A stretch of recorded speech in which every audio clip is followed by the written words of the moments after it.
Welcome back to Market Core on IX24. I'm John. Today, we will walk you through the top market stories from the last week together with our team. First up, we head to Paris, where the runway may have closed, but the economic spotlight is just warming up. Ploy, what's the latest from Fashion Week? Thank you, JP. Paris is serving drama this week. Fashion Week 2025 just wrapped, and it's way more than models strutting in couture. It's a full-on tourist magnet and a cash generator for the city. Let's spill the tea. First up, the city is packed. Flights into Paris jumped nearly 90% this year. Hotels hit record bookings, and the cafe, standing room only. Fashion Week isn't just a runway, it's a travel ad with better lighting.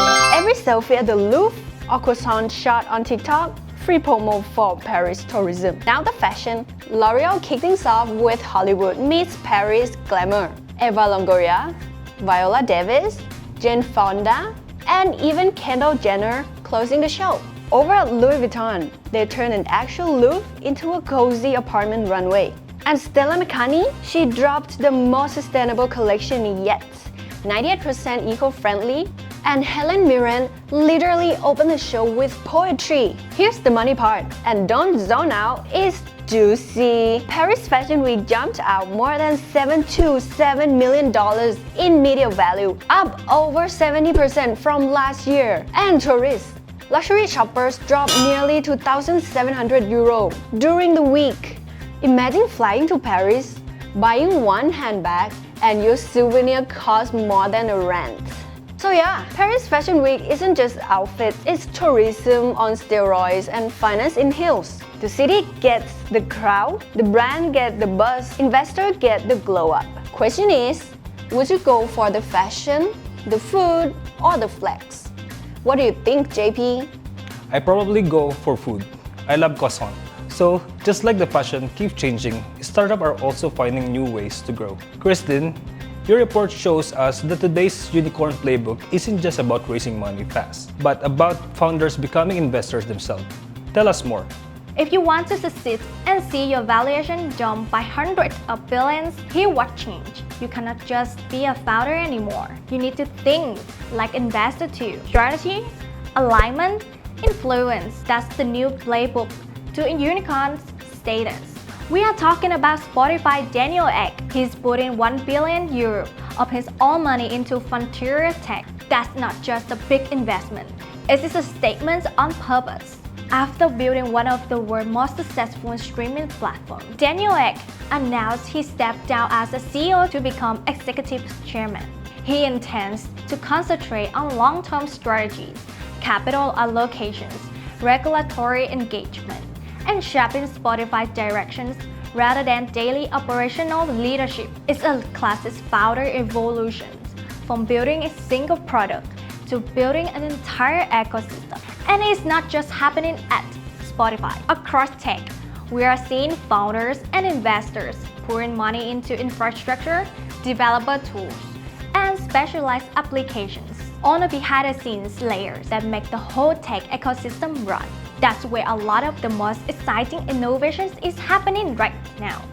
You know that today, Spotify has more than 700 million subscribers and a library of more than 100 million songs and 350,000 audiobooks.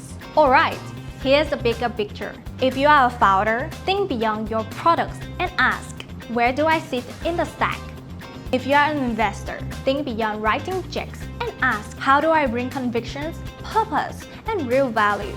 If you are considering exit, going public isn't your only path anymore. You know, John, the future belongs to those who can build and back. That's the new playbook. And the leaders who master both roles, they are the ones who will shape the next generation of unicorns. I agree with you, and you are 100% right, Kristen. Now, from founders shaping markets, we turn to government shaping rules. Manish, you've been following China's sweeping crypto ban. What does this mean for global money flows? Thanks, John. Everyone is asking the same question on the internet. Is crypto in danger? Because China just dropped a ban bomb on it. Going into the history, crypto started in 2009 when someone named Satoshi Nakamoto created Bitcoin, a digital money without bank or government control. Over the time, others like Ethereum and Binance Coin also joined, and the total crypto market even touched $3 trillion. But now, in 2025, China has banned all the crypto trading, mining, and exchanges. The government says it wants to stop fraud, control money flow, and focus on its own digital currency, the digital yuan. After the ban, Bitcoin and Ethereum prices fell fast. Since the China was a huge player, still cryptocurrencies continue to thrive in other countries. In the long run, this move could prompt other nations to adopt strict rules as well. Countries like Afghanistan, Algeria, Bangladesh, Egypt, Iraq, Morocco, and many other countries have already banned or limited the use of crypto. So John, even though China's ban hit hard, crypto is not going away. It's still shaping the future of global economy. Good point, Manish. Regulations might grow tougher, but I agree, crypto isn't disappearing, it's just evolving. Thank you so much, team. So here's a big picture. Paris shows how culture drives cash. Christine reminds us how capital strategies are evolving. And Manish highlights how government can shift entire markets overnight. The common trend, finance today isn't just number on a chart. It's fashion, its founder, its policy, and its people. That's it for this edition of Market Core. Thank you for watching, and we'll see you again next time with more stories shaping money and markets worldwide.